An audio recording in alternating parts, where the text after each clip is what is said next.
चलो जी स्टार्ट करेंगे आज की अपनी क्लास। बच्चों अभी तक मैंने आपको जो पार्ट कराया है इसके अंदर डिसोल्यूशन के अंदर, वो मैंने आपको जनरल वाला पार्ट पूरा सॉल्व करा दिया है। लास्ट क्लास में हमने पूरी जनरल सॉल्व कर दी थी सारी, जिसने हाथों हाथ कर लिया था बहुत अच्छी बात है, जिसने नहीं किया था वो अब देख ले। आज बच्चों मैं इसके अंदर जो आपका अकाउंट वाला पार्ट है वो सॉल्व कराऊंगा। इसे सॉल्व करने के लिए इलस्ट्रेशन 7 से बेस्ट कुछ नहीं है। इसके अंदर मोस्टली काफ़ी सारे टॉपिक कवर हैं, ठीक है जी। एग्ज़ाम में बच्चे इसके अंदर जो पूछा जाता है मोस्टली बोर्ड के अंदर, वो रियलाइजेशन अकाउंट ही पूछ लिया जाता है, ठीक है जी। रियलाइजेशन अकाउंट एक बच्चे नॉमिनल नेचर का अकाउंट है। नॉमिनल का रूल बहुत सिंपल है, खर्चों को डेबिट करो, इनकम को क्रेडिट करो। मतलब debit all expense and losses, credit all incomes and gains. इसे समझने के लिए बहुत सिंपल सी कहानी समझते हैं कि हमें बिजनेस बंद करना है। बिजनेस बंद करने के लिए मुझे लोगों के पैसे लौटाने पड़ेंगे। पैसे लौटाने के लिए मेरे पास पैसे होंगे नहीं। अगर पैसे होते ही तो मैं बिजनेस ही क्यों बंद करता। तो हमारे पास एक पर्सन अपॉइंट किया जाता है कोर्ट के द्वारा, वो हमारी सारी एसेट्स को बिकवाता है। तो वो पहले एसेट्स को रियलाइज़ कराने के लिए रियलाइजेशन अकाउंट में ट्रांसफ़र तो करेगा। जितनी भी एसेट्स हैं उन्हें यहाँ रियलाइज ट्रांसफ़र करके, जितनी भी लाइबिलिटी हैं, लाइबिलिटी थर्ड पार्टी की लाइबिलिटी। एक चीज़ मैं बताना भूल गया इसके अंदर पेमेंट की एक सीक्वेंस है। पेमेंट की एक इसी सीक्वेंस से पेमेंट होगी। सबसे पहले होते हैं बच्चे third party payment. Third party में इसे आउटसाइड लाइबिलिटी बोल सकता हूँ। इसके अंदर कौन हो सकता है, बीपी, क्रेडिटर, किसी के वाइफ का लोन है या ब्रदर का लोन है, ठीक है जी, बैंक ओवरड्राफ्ट। ये सारी पेमेंट इस नंबर पे होती है। मतलब इनके पहले पैसे दिए जाएंगे, अगर पैसे बचेंगे तो अगले स्टेप पे जाएंगे, वरना क्वेश्चन यहाँ ख़त्म हो जाएगा। आपका ऐसा क्वेश्चन कभी नहीं है बुक में कि जहाँ पैसे ख़त्म हो जाते हैं। आपके पास पैसे इतने होते हैं कि आखिरी आदमी का भी 1 रुपया ना रह जाए आपके पास। दूसरे नंबर पे जो पेमेंट होती है वो होती है पार्टनर के लोन की। मतलब अगर किसी पार्टनर ने, मान लें ABC हैं, उनमें से किसी ने लोन दिया हो तो ABC का जो लोन होगा उसके पैसे इनके पैसे देने के बाद दिए जाएंगे दूसरे नंबर पे। अगर पैसे बच जाते हैं तो फिर तीसरे नंबर की बात आती है, नहीं तो क्वेश्चन यहीं ख़त्म हो जाता है। तीसरे नंबर पे हम पेमेंट करते हैं पार्टनर के कैपिटल की, और अगर फिर भी पैसे बच जाते हैं तो वो हम पार्टनर के प्रॉफिट रेशो में बांट देते हैं। लेकिन आपके ऐसे क्वेश्चन नहीं कि पैसे बच जाए, ना पैसे कम पड़ेंगे ना पैसे ज़्यादा होंगे, उतने ही रुपए होंगे आपके पास जितने पैसे लोगों को देने हैं, ठीक है जी। तो सबसे पहले थर्ड पार्टी की पेमेंट करनी है।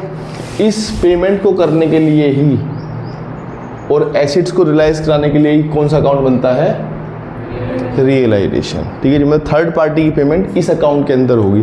तो पेमेंट होने के लिए किस किस के पैसे देने हैं पहले उन्हें लिखोगे तो सही। लिखने के बाद जो एसेट्स आप लिखोगे उन्हें बेच के पैसे आ जाएंगे, ठीक है जी।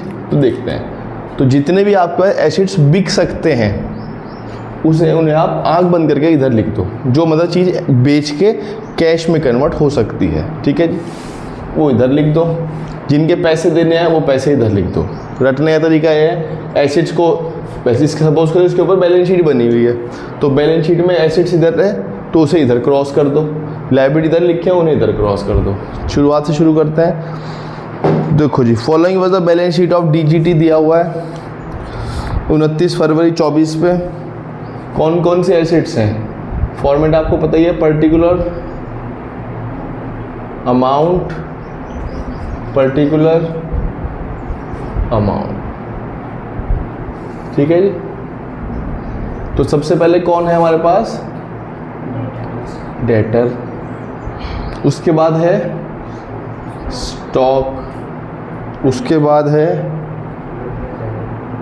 फर्नीचर, उसके बाद है लैंड एंड बिल्डिंग।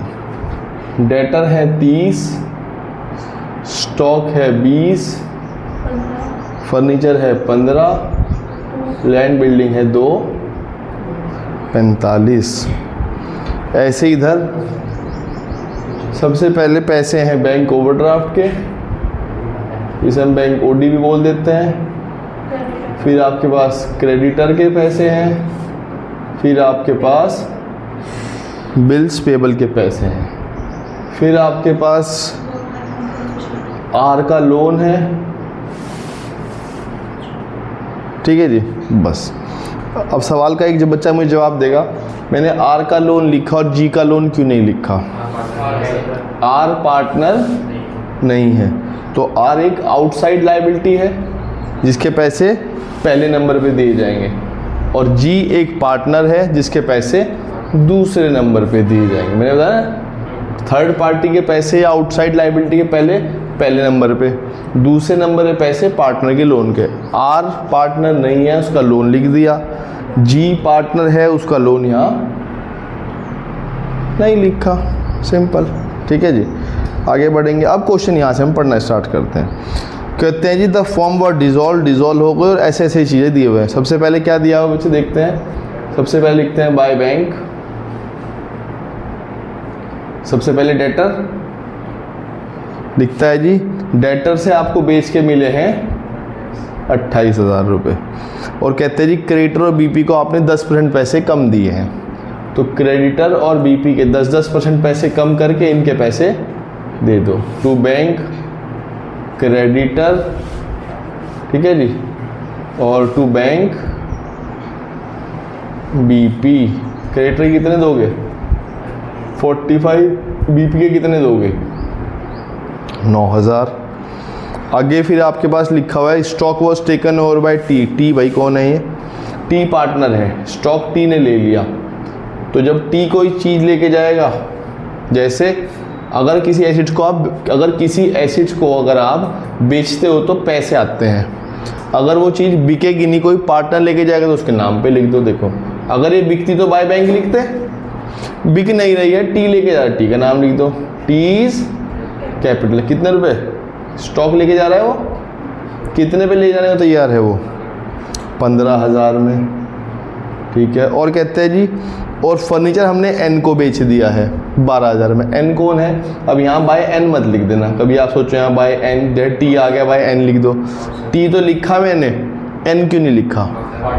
बिल्कुल, टी एक पार्टनर है, तो जब पार्टनर कोई लेके जाएगा तो वो अपनी कैपिटल से पैसे कम करा जाएगा। एन कोई पार्टनर नहीं है, एन तो कोई आउटसाइड व्यक्ति होगा जिसे मैंने फर्नीचर बेच दिया, उसने मुझे कितने रुपये दे दिए? 12। तो फिर फर्नीचर के तो पैसे आएंगे कितने रुपए? पूरे 12,000। बात समझ में आती है बच्चों? किसका नाम लिखना है और किसके बैंक से पैसे आने, ये बात क्लियर रखना, इसलिए क्वेश्चन सेलेक्ट किया है। फिर हमने लैंड एंड बिल्डिंग बेच दी, कितने में? 2,80,000 में। और क्या है?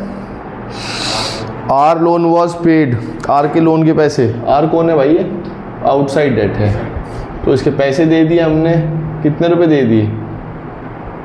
आर लोन कितने रुपए दे दिए? पूरे पैसे दे दिए, कितने रुपए? पूरे 12,000। आगे देखते हैं।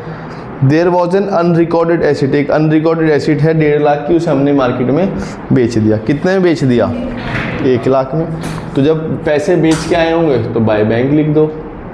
ठीक है जी, यहाँ लिखना ब्रैकेट में अनरिकॉर्डेड एसेट्स 1 लाख। आपने सर हमें यहीं लिख देते हैं अनरिकॉर्डेड 1 लाख, वो भी काम चल जाता, यहीं लिख दो इसमें जोड़ के। कंपनसेशन है WCR के ऊपर, लिखेंगे जी बाय WCR। कितने का क्लेम आ गया? Claim on WCR 20,000। ठीक है जी, अब उसकी पेमेंट कर दो। कितनी पेमेंट होनी है? कितनी पेमेंट होनी है? 20। WCR के ऊपर रिजर्व था कितना हमारे पास? 26 में से 20 यहाँ आ गए, 20 की पेमेंट कर दी। सवाल का जवाब देंगे। सपोज करो WCR जो रिजर्व है उसमें 15,000 रुपये ही होते, तो यहाँ कितने रुपए आते? 5। भाई इस वक्त मेरे पास एक गुल्लक के अंदर, उस गुल्लक में, गुल्लक के ऊपर लिखा हुआ है WCR, इसके अंदर है 26,000। तो 26,000 में 20 यहाँ गए, पेमेंट हो गई 20 की, 6 बचे, 6 बचे पार्टनर में बांट दोगे आप। ऐसे ही करोगे ना आप, जब पार्टनरशिप अकाउंट बनाओगे तो 6,000 रुपये बांट दोगे पार्टनर में। मैं कह रहा हूँ उस गुल्लक के अंदर 26 ना होते, 15 होते, क्या करते हैं जी? यहाँ पूरे लिखते और फिर वहाँ क्या आता, तो फिर फर्क क्या होता? ऐसे यहाँ 15 आते, अच्छा यहाँ 15 आते, वहाँ 20 आते। आप ये कह रहे हो, आप क्या कह रहे हो भाई? गुरुजी बचा बैलेंस कहाँ है? पैसे तो कम पड़ रहे हैं, तो यहाँ क्या आता? 20, उधर भी 20। आप ये कह रहे हो, आप क्या कह रहे हो? क्या जी मुझे समझ में नहीं आ रहा, आप पूछ कर रहे हो? नहीं सर। हाँ बताओ बताओ, क्या कह रहे हो आप? इधर 15 आता या इधर? इधर, बिल्कुल सही बच्चों। अगर क्वेश्चन में यहाँ 15,000 का बैलेंस होता तो 15 आता, क्योंकि देखो जब एक गुल्लक आप फोड़ दोगे तो इसमें से पैसे कितने निकल सकते हैं? 15। तो 15 की आपने लाइबिलिटी उस रिजर्व से निकाल लिए, और फिर वो जब आपने यहाँ 20 लिखा, जो आप पूछ रहे थे, जो आप बोलना चाह रहे थे, जब बच्चे मैंने यहाँ 15 लिखा और यहाँ 20 लिखा, तो ही तो यहाँ 5 का लॉस आया, और वो लॉस किस में बटेगा? पार्टनर। तभी तो अगर यहाँ भी मैं 20 लिख दूंगा और वहाँ 20 लिख दूंगा, फिर पार्टनर से पैसे कैसे आ जाएंगे भाई? बात समझ में आ रही है? इसका मतलब ये है कि रिजर्व अगर क्लेम से कम है, रिजर्व अगर क्लेम से कम है तो यहाँ पैसे उतने आएंगे जितने रिजर्व में रखे हुए हैं। क्लेम की तो पेमेंट पूरी होनी है, चाहे पैसे ज़्यादा हों चाहे पैसे कम हो, मतलब पेमेंट उतने की होगी जितने पैसे वो मांग रहा है। अब यहाँ इतने पैसे भी आ सकते हैं, कम भी हो सकते हैं। वो कम तब आएगा जब रिजर्व ही कम हो। ये क्वेश्चन वो नहीं है, यहाँ रिजर्व ज़्यादा था। ठीक है जी, आगे बढ़ते हैं। आगे तो कुछ और बढ़ने के लिए है ही नहीं, इसका टोटल कर लो। 40 3 20, ठीक है जी। अब बच्चों क्या करना होता है इस क्वेश्चन में? एक बार हमें ये ज़रूर देखना होता है कि हमने सबके पैसे दे दिए हैं या नहीं दे दिए। ऐसे क्वेश्चन ये बंद नहीं होगा कि आपने सोचा कि बस अब क्वेश्चन में टोटल प्रॉफिट निकाल दूंगा, नहीं। आपको हर एक एसेट के ऊपर टिक लगाना पड़ेगा कि उसकी बिक के पैसे आ गए या नहीं आ गए। डेटर का हिसाब हुआ, हो गया। स्टॉक का टी ले गया था, फर्नीचर का एन ले गया था, मतलब बिक गया। लैंड बिल्डिंग बिक चुकी है। ये तो इधर आ जाओ। ओवरड्राफ्ट में पैसे दे दिए मैंने? नहीं दिए, अब दूंगा। कितने रुपए दूंगा बैंक ओवरड्राफ्ट के? हैं पूरे पैसे। कितने रुपए? 10,000। क्रेडिट पेमेंट हो गई होगी, बीपी की होगी, आर की होगी। अब क्वेश्चन खत्म हुआ है। ठीक है जी। तो इस क्वेश्चन के अंदर सब चीज़ की बनती है हमारे पास। टोटल कर लेंगे, टोटल कर लेंगे, और देख के कभी नहीं बता सकता बच्चे में प्रॉफिट आएगा लॉस आएगा। दोनों साइड टोटल करना ही पड़ता है, और वो बुक में दिया हुआ है। 5,37,000 और ये आ रहा है 1,31,000। ये आ रहा है हमारे पास profit to profit on realisation, DGT। क्या रेशियो है इनका? क्या रेशियो है इनका? इक्वल। देखो कई सारे कंसेप्ट निकल के आते हैं। ये कंसेप्ट उठा इक्वल वाला चैप्टर नंबर 1 से। 43,667, 43,667, 43,660 खत्म हो गया। 5,31,000। ठीक है जी। ओके लो जी, 37 हो गया। पहले नंबर की पेमेंट सबकी कर दी। दूसरे नंबर पे किसकी पेमेंट होती है? है किसी पार्टनर का लोन? अगर है तो बताओ, नहीं है तो फिर पेमेंट में किसी करूँगा। जी का पार्टनर है, लो जी, जीज लोन। हालांकि एग्जाम में मुझे लगता नहीं है मुझे बोर्ड में कि इस यहाँ तक का क्वेश्चन खींच देता है, लेकिन आपके होम एग्जाम में क्वेश्चन पूछ लेता है टीचर पूरा। कितना है जी का लोन? 8,000। ब्रॉड डाउन करो बैलेंस 8,000 और पेमेंट कर दो पूरी टू बैंक। कितने रुपए की? पूरे 8,000 की। 8,000 8,000।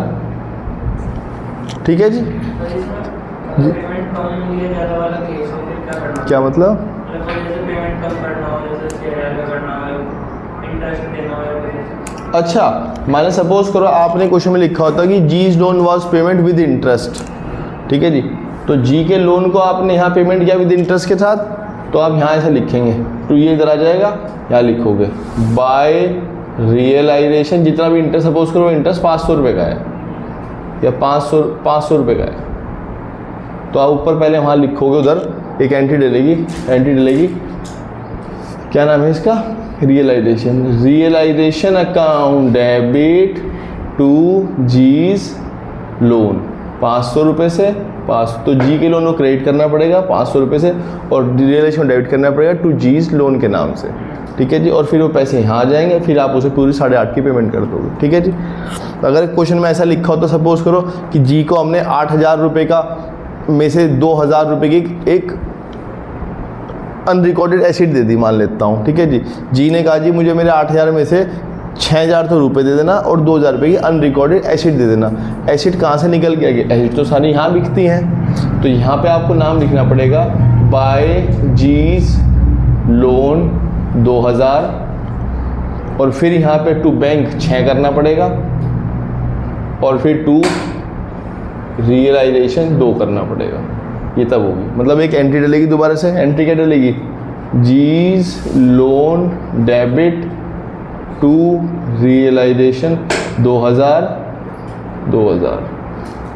या G's loan account debit realisation to bank 6,000 2,000 और 8,000। मतलब जी के लोन को हमने डेबिट कर दिया 6,000 एक से 2,000 एक से, और वो 2,000 पे यहाँ चले गए। तो इसमें ऐसा भी होता है कि एक घंटे में इंटरेस्ट भी आया तो 2,000 वाला पॉइंट भी आया, मतलब दोनों पॉइंट एक ही। हाँ, एक एंट्री में आ जाता है सर, ऐसा है, क्वेश्चन है ऐसा, शायद इलस्ट्रेशन नंबर 4-5 ही है शायद ऐसा, ठीक है जी। यहाँ तक कोई डाउट, ये वैसे ये था नहीं, ये तो ये सिंपल ही था कि जहाँ पे हमने 8,000 रुपये की पूरी पेमेंट कर दी, ठीक है जी। दूसरे नंबर पे पेमेंट करने के बाद फिर मैं किसकी तरफ को मुड़ता हूँ, पार्टनर की कैपिटल है, पार्टनर्स की कैपिटल है, किस किस की है, बी और टी की, जी की नहीं है, जी की नहीं है, जी की भी है।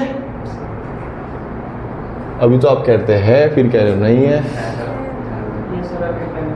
D G T, particular D G T. बताओ जी कितना कैपिटल है इनकी, डी जी टी की, डी की 1 लाख, टी की 1,14,000, जी की नहीं है, जी की एसिड साइड है, मतलब वो उसने फर्म से पैसे विड्रॉ किए, कितने रुपए, 20,000 रुपये, मतलब वो फर्म को पैसे देगा। ये तो फर्म से 1 लाख लेके जाएगा, ये 14, लेकिन ये 20,000 रुपये देने की बात करेगा। बस अब तो हमें कुछ नहीं करना, जहाँ जहाँ आपने डी जी टी का नाम लिखा है वो डेबिट साइड से क्रेडिट में लिख दो, क्रेडिट को डेबिट में लिख दो। यहाँ लिखा है नाम नाम नाम नाम, ये लिखा हो 1 2 3। तो सबसे पहले किस बात के पैसे हैं, ये रियलाइजेशन के पैसे हैं जो प्रॉफिट हुआ था, 43,667, 43,667, 43,666। इधर आ जाओ, डीजीटी टी इधर आ जाएगा, टू रियलाइजेशन टी कितने रुपए, 15,000 रुपये उससे एक लेने हैं फर्नीचर के। अच्छा ये नहीं है बच्चों, ये तो वो था लोन के पैसे, तो जो मैं आपको समझा रहा था, हाँ ठीक है जी। और तो कुछ नहीं है, देखना मुझे कहीं कोई चीज़ डिस्ट्रीब्यूटर राइट ऑफ तो नहीं है, वो ये बात हर जगह सेम है कुछ। WCR कितना है, 6,000 का, बहुत बढ़िया। 26 है वो, लेकिन दिखाई 6, क्योंकि 20 का तो ऑलरेडी की पेमेंट हो गई है। भी 2 को मैंने बांट, कुछ है राइट ऑफ के लिए, नहीं है, मुझे तो दिख रही है यार एक चीज़ शायद, ओह सॉरी मैं क्वेश्चन 6 देख रहा हूँ, मुझे गुडविल दिख रही है वहाँ, ठीक है जी। और वैसे ही मुझे तो यहाँ गुडविल दिखनी नहीं चाहिए, गुडविल यहाँ पे राइट ऑफ नहीं होती, गुडविल तो यहाँ नॉर्म एसेट की तरह ट्रीट किया जाता है, बिकेगी ठीक है, नहीं बिकेगी 0। बहुत बढ़िया, टोटल कर लेंगे कितना आएगा, 1,45,667। इसके पूरे पैसे दे दो इसे बैंक से, 1,45,667 ये कितना आएगा 45,667, 25,667 की इसकी पेमेंट कर दो। ये कितना आएगा ये मुझे नहीं पता कितना आएगा, 1,45,000, 45, 55, 1,59,000 आएगा, 1,45,666 देना मुझे। ये आ रहा है क्या है? ये गलत आ रहा है 1,40,000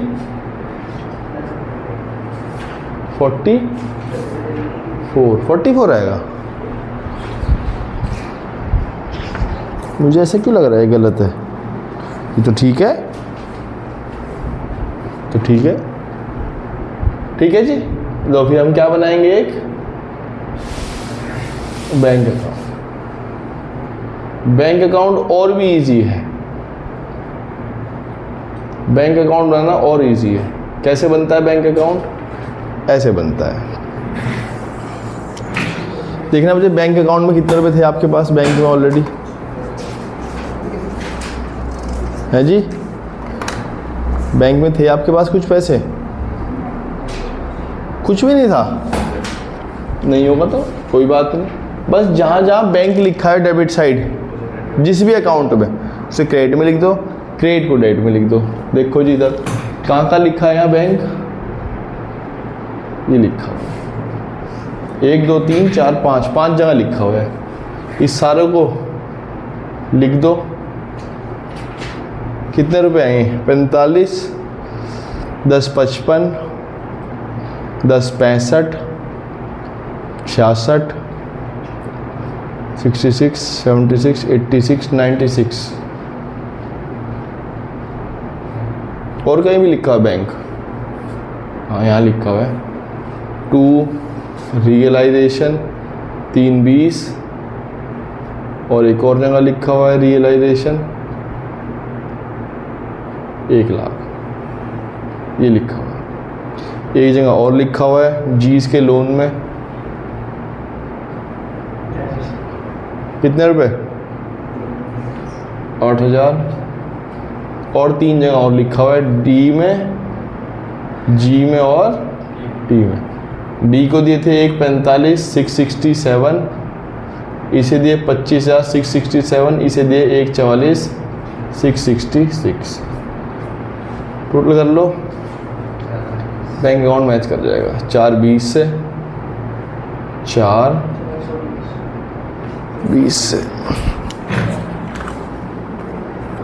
एक बार टोटल कर लेते हैं। 96,000, 8,000, 1,45,667, 25,667, 1,44,666। परफेक्ट, बिल्कुल मैच करता है। क्या हुआ जी? बिल्कुल सही है क्वेश्चन। यहाँ तक कोई डाउट? मुझे बताओ क्रॉस किस में लिखते हैं और सीधा किस में लिखते हैं? मतलब सर जैसे बैलेंस शीट से तो क्रॉस ट्रांसफर करना है, और फिर रियलाइजेशन से वो भी क्रॉस ही, वो भी क्रॉस में ही जा रहा है, और सर फिर पार्टनर कैपिटल में तो वैसे लिखना है, वो भी क्रॉस ही जा रहा है, और सीधा बनता है बैंक अकाउंट। बैंक अकाउंट में क्रॉस ही जा रहा है। हाँ जी, हाँ जी। बच्चे वो 1,31,000 है तो 1 रुपये का फ़र्क आ जाएगा। बच्चे अगर मैं 1 रुपये को 3 में डिवाइड करूँ तो एक आदमी को एक पैसा तो कम मिलेगा ही। मान लें मैं आपको कहूँ 10 रुपये हैं, 10 रुपये आप मुझे 3 बंदों में बांटने हैं, तो हर एक के पास 3 रुपये 33 पैसे, 3 रुपये 33 पैसे, और एक के पास आएगा 3 रुपये 33, 3 33, और एक के पास 4 पैसे आ जाएंगे एक्स्ट्रा, तो 1 पैसा एक्स्ट्रा आ जाएगा। ये इसलिए है, ठीक है जी। बाकी तो बच्चे इसके अंदर बहुत सारे और भी क्वेश्चन हैं अच्छे अच्छे से जो कराने होते हैं मुझे, लेकिन समय के अभाव की वजह से एक क्वेश्चन और करा देता हूँ जो एग्ज़ाम में आया हुआ है, जिससे आपको एक आइडिया लग जाए कि एग्ज़ाम में, मतलब ऐसा नहीं कि एग्ज़ाम में नहीं आया हुआ है, ऐसा क्वेश्चन आ रखे हैं। आशीष एंड कनव वाला और करा देता हूँ, पढ़ दो। Illustration number 9। देखो इस क्वेश्चन में सिर्फ रियलाइजेशन ही मांगा हुआ है, और आपको एक आइडिया लग जाएगा कि एग्जाम में अगर इस चैप्टर के अंदर अकाउंट आता है तो अकाउंट में कितने एडजस्टमेंट आ जाती हैं, ठीक है जी। दुआ करना बच्चों एग्जाम में आपकी जनरल एंट्री आ जाए इस चैप्टर से। क्योंकि इस पे आपको क्वेश्चन जल्दी बन जाएगा और बाकी चैप्टर्स के लिए टाइम कम हो जाएगा। लेकिन अगर इसमें से अकाउंट आ जाता है तो आता तो आप लोगों को अकाउंट बनाना भी है, ऐसा नहीं कि आप लोगों को अकाउंट बनाना नहीं आता, वो मुश्किल है, बस उसमें थोड़ा टाइम एक्स्ट्रा लग जाता है। प्रॉफिट क्योंकि टोटल करना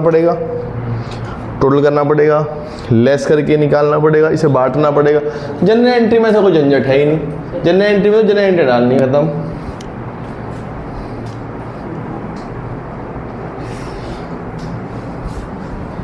ठीक है जी।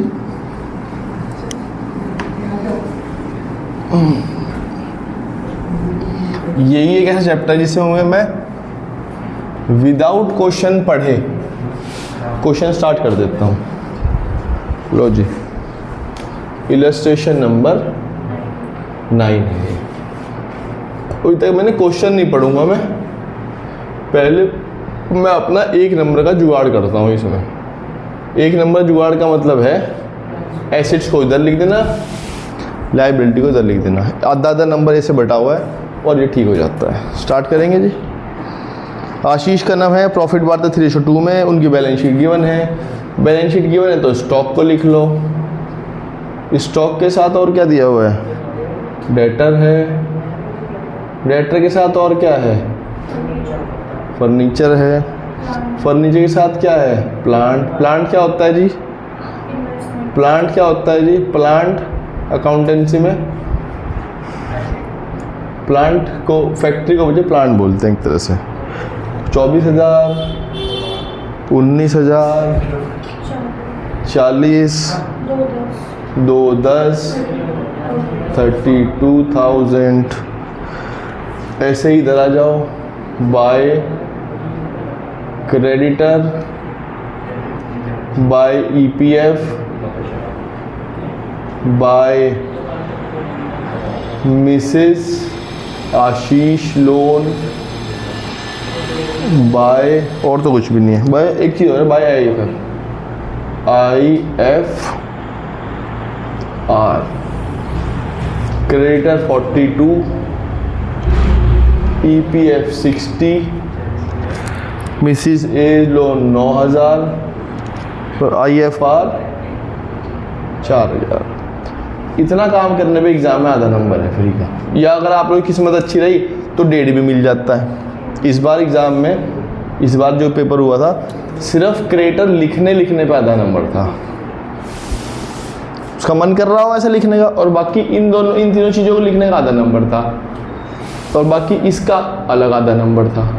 तो ऐसे भी नंबर मिल जाते हैं। नॉर्मली वैसे सेंस ये है, आधा पूरे का आधा। ठीक है जी। बच्चे वो रिजर्व है, इन्वेस्टमेंट से चिपका हुआ है वो। इन्वेस्टमेंट इधर, IFR इधर। अगर इन्वेस्टमेंट ना होती तो मैं उसे बांट देता, लेकिन ऐसा क्वेश्चन है नहीं जहाँ क्वेश्चन में IFR हो लेकिन इन्वेस्टमेंट ना हो। ऐसा क्वेश्चन आपकी बुक में नहीं है। WCR तो तब आएगा जब क्लेम आएगा। क्लेम आएगा पैसे दे देंगे, क्लेम नहीं आएगा बांट देंगे। लेकिन ये तो बच्चे इन्वेस्टमेंट के साथ है ना, तो इन्वेस्टमेंट के साथ है। इन्वेस्टमेंट तो है ही, तो जहाँ जिधर ये उधर ये। कहते हैं जहाँ जहाँ राम वहाँ लक्ष्मण, तो ऐसे इसके साथ है, जहाँ इन्वेस्टमेंट वहाँ IFR। हाँ, लेकिन ऐसा क्वेश्चन आपके बुक में नहीं है कि क्वेश्चन में इन्वेस्टमेंट ना हो IFR हो, क्योंकि IFR बनेगा ही तब जब इन्वेस्टमेंट होगी। पढ़ते हैं। Ashish to agree to take over furniture. Ashish ने कहा कि मैं फर्नीचर लेऊंगा। मैंने कहा ले जाओ। मैंने कहा कितने पे? कहता 38,000 पे। और कहता है जो मेरी वाइफ के पैसे हैं वो मैं उसे खुद दे दूंगा। मैंने कहा तो क्या जी, मतलब मुझे दे दो ना उसके पैसे? कह रहा है मुझे दे दो, वो मेरे साथ ही घर पे रहती है, मैं उसे वहाँ दे दूंगा। पहले मैं उसे यहाँ बुलाऊँ, फिर आप उसे अपने हाथ से पैसे दो, वो पैसे आप मुझे दो, मैं दे दूंगा अपने आप। मैंने कहा ठीक है। कहता अगर मैं उसके वाइफ को पैसे देता, अगर मैं मतलब बिजनेस उसकी आप वाइफ को पैसे देता तो लिखता है टू बैंक। अब मैं उसकी वाइफ को पैसे मैं नहीं दे रहा, मैं उसके पैसे उसके हस्बैंड को दे रहा हूँ, तो उसके हस्बैंड का जो भी नाम है इज कैपिटल, ब्रैकेट में लिखना वाइफ लोन। ये फ़र्क है बच्चों इतना सा। कितना वाइफ का लोन? 9,000। वाइफ को मैं पैसे देता टू बैंक लिखता, मैं उसके हस्बैंड को पैसे देता उसका नाम आ रहा है, वो इतना फ़र्क है। आगे देखते हैं। डेटर से रियलाइज हो रहे हैं 15,000 रुपये बाय बैंक, यहाँ लिखेंगे डेटर, कितने पैसे आ रहे हैं 15, 4 का नुकसान है, कोई बात नहीं। और प्लांट से रियलाइज हो रहे हैं 5% कम, मतलब कितने 2,10,000 का निकाल लो, 10,500 कम कर लो, मतलब जाएगा 1,99,500 है। ये बात कुछ हजम से नहीं हो रही मुझे, ये तो सही है लेकिन आगे बढ़ते हैं। कनव ने कहा कि मैं स्टॉक लेके जाऊंगा 40%। मैं कहा भाई बाकी का मैं क्या करूंगा, कह रहा वो आप देखो। स्टॉक है कितने का 24 के 2 पार्ट हो रहे हैं, 40 का कनव लेके जा रहा है, 60% को वो हाथ भी नहीं लगा रहा। मैं कहा चल भाई जो लेके जा रहा है उसी की बता, मल्टीप्लाई करना हो जो 24 इंटू 40 में कितना आएगा 9600। मैं कहा 9600 का लेके जा रहा है क्या, नहीं 9600 को तो सामान लेके जा रहा हूँ ना, कितने पे, कह रहा है 20% कम पे। मैं कहा 20% कम पे तो ये और कम हो जाएगा, क्या जी देख लो देते हो दो, वरना अपने आप बेच लो मार्केट में, मैं नहीं हाथ लगा रहा। मैं कहा चल कोई नहीं, तू नाराज ना हो, तू ले जा इसे। तो वो लेके जा रहा है 7,680। तो मैं कहा तुम्हारे नाम पे लिख दूँ ये, कह रहा लिख दो, कनव कैपिटल ब्रैकेट में लिखना स्टॉक 797680। आपने सर बचे हुए स्टॉक का आपने क्या किया, बचा हुआ स्टॉक रह गया 14,400 का, इसका आपने क्या किया, इसके लिए मैंने जोर से मार्केट में आवाज़ लगाई, मैं कहा स्टॉक ले लो। एक व्यक्ति आया कह रहा जी हाँ मैं ले लूँगा ये स्टॉक। मैंने कहा 10% महंगा मिलेगा ये, कह जी कोई बात नहीं आप हमें दे तो दो ये। तो मैंने कहा ये पड़ेगा आपको 15,840 रुपये। उसने लाओ सारा बांध दो, मैं कहा ले जाओ। स्टॉक बेच दिया मैंने 15,840 में, ठीक है जी बिक गया, अच्छी बात है। क्रेडिटर को मैंने फुल सेटलमेंट में पेमेंट कर दी, लो जी बहुत अच्छी बात है। टू बैंक हम ब्रैकेट में लिखेंगे, क्रेडिटर कितने 42, लो जी होगी पेमेंट इसकी भी। ओ सॉरी, ट्रेड क्रेडिट को इन्वेस्टमेंट, अच्छा इन्वेस्टमेंट भाई फिर इसकी पेमेंट नहीं होगी। वो क्रेडिटर ने कहा, मैंने पढ़ा नहीं ढंग से, क्रेडिटर ने कहा कि जी मुझे मेरे पैसे नहीं चाहिए। मैं कहा फिर क्या चाहिए, क्या जी मेरी तो इच्छा है कि आप मुझे इन्वेस्टमेंट दे दो। मैं कहा लेकिन ये तो तुम्हारे पैसे ज़्यादा हैं, तुम हमें नुकसान भी करवा रहे हो। क्या जी आप मेरे नुकसान में मेरा फ़ायदा है। मैं कहा ये क्या बात हुई, क्या जी वो आप नहीं समझोगे। और मैं कहा और पैसे नहीं दूंगा मैं तुझे, क्या नहीं मैं फुल सेटलमेंट का वादा कर रहा हूँ, लिखा फुल सेटलमेंट। कहता जी मैं और पैसे नहीं लूँगा, बस आप ये मुझे इन्वेस्टमेंट दे दो 32,000 वाली मेरे 42 के बदले। तो फिर 10 देने, फिर 10 अलग से देने पड़ते। ये बात सही पूछी बच्चे ने, अगर ये ना लिखा होता कि फुल सेटलमेंट लेके जा रहा है तो बच्चे 42 में से 32 का तो हिसाब हो रहा था, तो बच्चे 10 देने पड़ते आपको टू बैंक से। उस फुल सेटलमेंट की वजह से मुझे अब इस एंट्री को काट दिया है, इसका मैं कुछ नहीं कर रहा। गुड, आगे बढ़ेंगे। Kanav accept an unrecorded asset of 40,000 in full settlement of his loan. Kanav ने कहा कि मैं अपने लोन के बदले आपकी एसेट ले जाऊंगा 40,000 वाली चीज़ अनरिकॉर्डेड फुल सेटलमेंट। मैंने कहा आप तो देवता आदमी हैं, ले जाएं। बच्चे मैंने उस दिन भी कहा था कि कनव या मतलब कोई भी पार्टनर अपने लोन के बदले कोई एसेट लेके जाए उसकी एंट्री ज़रूर होती है। और उसका लोन है कितने का, तो लोन अकाउंट बंद कितने से करना पड़ेगा, पूरे 35 से। और जब आपने उसे एक एसेट दे दी, एसेट कहाँ से निकल के आती हैं, रियलाइजेशन। सारी एसेट कहाँ ट्रांसफर हो रही है, रियलाइजेशन में, तो एसेट निकल के भी कहाँ से आएगी, रियलाइजेशन। चाहे वो रिकॉर्डेड चाहे वो अनरिकॉर्डेड हो। एसेट थी कितने की, 40 की, उसने कितने में लगाई, तो ये एंट्री जरूर डलेगी। आपने सर क्रेडिटर के बारे में तो नहीं डली, क्रेडिटर एसेट लेके जा रहा है, कोई एंट्री नहीं, क्योंकि क्रेडिटर भी यहीं पड़ा हुआ है, एसेट भी यहीं पड़ी हुई है, ये भी यहीं पड़ी हुई है, ये भी यहीं पड़ी हुई है। लेकिन लोन के पैसे यहाँ नहीं खड़े हुए, लोन के पैसे यहाँ हैं, तो वो पैसे यहाँ से यहाँ ट्रांसफ़र करने के लिए एंट्री ज़रूर डालनी पड़ती है। तो ये वो एंट्री है। मैंने कहा ठीक है ले जाओ, मैंने कहा आप तो बहुत अच्छे हैं कनव। कनव लोन ब्रैकेट में क्या लेके जा रहा है ये, अनरिकॉर्डेड एसेट कितने में, 35 में। ठीक है जी, सिंपल। आगे बढ़ते हैं। ये एडजस्टमेंट इंपॉर्टेंट है ये वाली, इसी के लिए क्वेश्चन कराया जाता है और एग्जाम में इसी एडजस्टमेंट की वजह से क्वेश्चन गलत हो जाता है, क्योंकि बच्चों को ये रटा हुआ है कि लोन का पैसा पार्टनर का यहाँ नहीं आता। अगर वो एसेट लेके जा रहा है लोन के बदले तो एंट्री आ जाती है लोन की यहाँ। आगे बढ़ते हैं। कनव एग्री करता है कि मैं रिस्पॉन्सिबिलिटी लेता हूँ रिजोल्यूशन वर्क को कंप्लीट कराने के लिए और कह जी मुझे 12,000 की सैलरी दे देना। मैंने कहा अच्छी बात है। उसने कहा जी खर्चे ही मैं ही बियर कर लूँगा। मैंने कहा और अच्छी बात है। एक्चुअल में खर्चा हुआ है 8,000 रुपये का। एक्चुअल में खर्चा कितना ही हो मुझे क्या फ़र्क पड़ता है भाई, ठीक है जी। मुझे तो सिंपल सी बात है, मेरी कनव से कितने रुपये बात हो रखी है तो मैं कितने रुपये दूंगा उसे, 12। चाहे खर्चा कितने का ही हो जाए मेरी तरफ से, मैं तो 12 में बात हुई 12 दूंगा। ठीक, सिंपल। और कुछ दिया हुआ है? और तो कुछ भी नहीं दिया हुआ। अब तो बस बच्चे मुझे क्वेश्चन में चीज़ें मैच करनी है। पहले का एक बार टोटल कर देता हूँ, कितना आएगा ये, 500 रुपये अगर इधर से दे दें तो ये 2 लाख हो जाएगा। ये 2 लाख और ये अब मैं 500 रुपये इधर से ले लेता हूँ, ये हो जाएगा 2,30,800 440, 2,30,440। देखता हूँ मेरा मैथ्स, और तेरी ठीक है, इतना चलता है, 2,30,340। ठीक है भाई, थोड़ा बहुत तो मैं भी गलती करूँगा ही, वर्बल ही कर दिया मैंने। और तेरी क्या गिर गया कैलकुलेटर। एक एक चीज़ को टिक कर लेते हैं। स्टॉक हो गया है, डेटर हो गया है, फर्नीचर का क्या हुआ था भाई, फर्नीचर ही लेके जा रहा है, इसलिए बच्चों मैं ब्रैकेट में लिखता हूँ। यहाँ पूछते हैं ना ब्रैकेट में लिखना जरूरी है क्या, ब्रैकेट में लिखना कोई ज़रूरी नहीं है, ना उसके नंबर मिलने ना नंबर कटने, लेकिन वो मेरी सहूलियत के जरूरी है कि मुझे टिक लगा पता लगे चीज़ का क्या हुआ है। देखो मैंने यहाँ से लिखा फर्नीचर, प्लांट हो चुका है, इन्वेस्टमेंट क्रेडिटर ले गया था, टिक पहले लगा दिया था उस टाइम पे। इधर आ जाओ, क्रेडिटर की पेमेंट, क्रेडिटर तो करनी ही नहीं, हाँ ईपीएफ पेमेंट करो, कितने पूरे। मिसिज एज लोन हो चुका है, आईएफआर वो रिजर्व से पेमेंट नहीं होगी।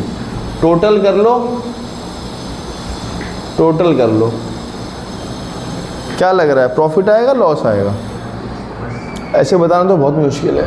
4,26,020, 4,26,020, ये प्रॉफिट आएगा 20,020 रुपये का, बांट दो इसे। To profit on realisation, Ashish and Kanav ratio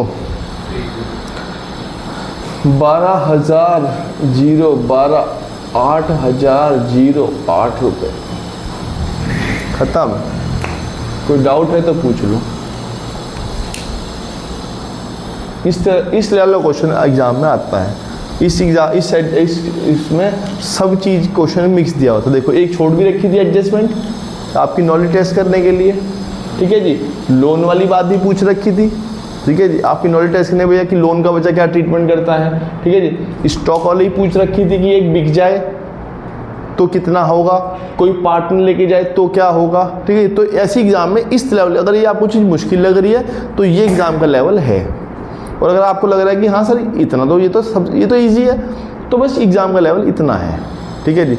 ये भी दिया था एक पॉइंट कि वो अपनी वाइफ के पैसे खुद लेके जा रहा है, तो ये एग्ज़ाम का लेवल है। एग्ज़ाम का लेवल इससे ज़्यादा ऊपर भी नहीं जाता और इसे स्तर भी एग्ज़ाम में नहीं होता कि हर चीज़ ले देगा, ये सारे बिक गए, पैसे आ गए, इनकी पेमेंट हुई खत्म, ऐसा भी क्वेश्चन नहीं आएगा, ठीक है जी। चलो बस आज हम इतना ही रखेंगे, कल मिलेंगे आप लोगों सबसे, बाय बाय।